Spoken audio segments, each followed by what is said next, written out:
सवाल ये है कि हमने इमरान खान को इसलिए नहीं हटाया, हमने पुरानी हुकूमत के खिलाफ इसलिए नहीं काउंटर मूवमेंट चलाई कि हमें सिर्फ पावर की ज़रूरत थी।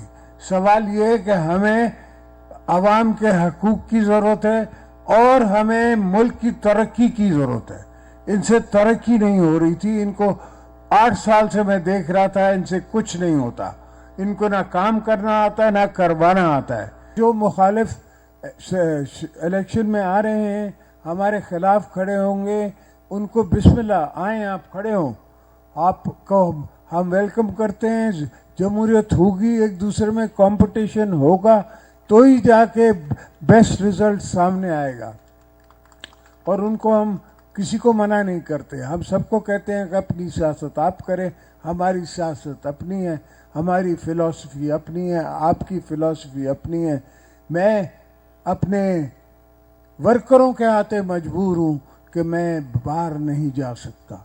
अभी भी इस दफ़ा भी जब हम हुकूमत पे थे तो मैंने बड़ी कोशिश की, पर दोस्तों ने मेरी बातें नहीं मानी और पाकिस्तान को नुकसान हुआ।